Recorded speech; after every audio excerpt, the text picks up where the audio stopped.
Hey, what's up, you guys? Welcome to my channel. So what we're gonna do right here is an oil change in this Honda CRF100. I've already started, but I want to make a video on this because I watched a lot of YouTubers make a how-to on this, and a lot of them do it wrong and leave out crucial elements. So I want to make this as quick as possible, try to edit through it, and just show you things that other YouTubers are not going to mention that are crucial. I really do mean crucial. So first things first, you want to let your engine warm up for 3 to 5 minutes, and then wait for it to cool down for 2 to 3 minutes. So park your motorcycle on a firm and level surface. I did that in my garage right here. Remove the oil filler cap from the dipstick. So then put a drain pan under the crankcase, which we did right here. I have this big drain can underneath. I said everything I went through. The oil drain pan, a torque wrench with a 17mm socket on it, a normal ratchet with a 17mm socket on it, special dirt bike oil, not just normal car oil, and then a measuring cup, which you probably don't need a measuring cup for this dirt bike because it's about 1 quart. It's just a little shy of 1 quart. So after most of the oil is drained, tilt the dirt bike from side to side to get the remaining oil out. This is pretty basic. Make sure you're not tilting it away from the drain pan. Like, I could easily do that if I tilt it too far.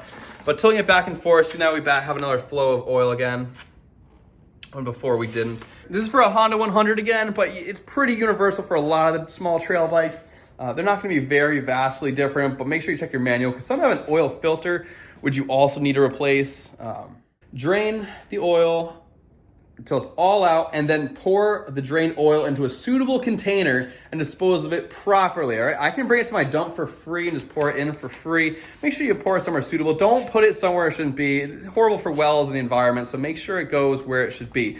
So now I'm going to put that bolt back on. So right here I have the drain bolt. It comes with a crush washer, and you're supposed to replace the crush washer. I'm not going to, because I don't have another crush washer, which is a shame. I really wish I could, but I'm gonna pop this back in the bottom where it came off of. You never want to cross thread one of these. You would be in a whole lot of future pain if you cross thread one of these bolts, which is when it just doesn't line up right. So now I'm gonna torque it down. Let me see what the torque spec is. All right, so the measurements we're gonna need are 18 foot-pounds, which I'm gonna measure with this torque wrench. It's a pretty old school torque wrench. It's pretty cool. And then you're gonna need 1 quart. It takes exactly 1 quart, it says, which is fascinating. I think that's incredible. So now going to replacing the oil, you need to have four-stroke motorcycle oil. I have used normal car oil one time, and I thought I needed a new clutch, because what these dirt bikes have is a wet clutch, is what it's called.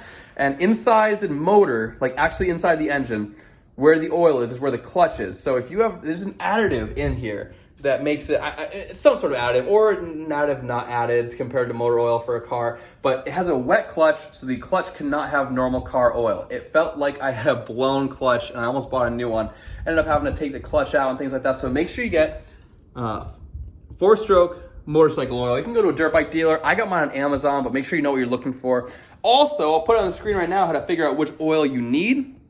If you look through this, it tells you at the bottom, what temperature it is outside and what kind of viscosity of oil that you need. Also, one of the pages says do not put oil additives in, even if you think it's going to be good for your engine. It specifically says not to, and I assume that's also for the wet clutch.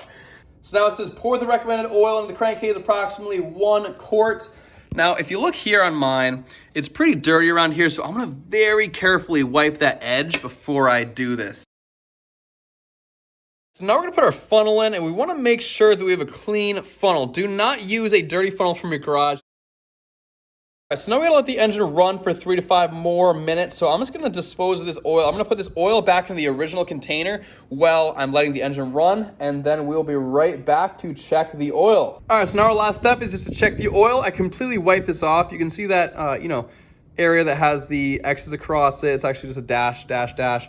So what we're gonna do is put it in, do not screw it in, just wait until it seats. Put the dirt bike perfectly vertical. And then check it. And it says specifically, this is perfect. 3/4 of the way up.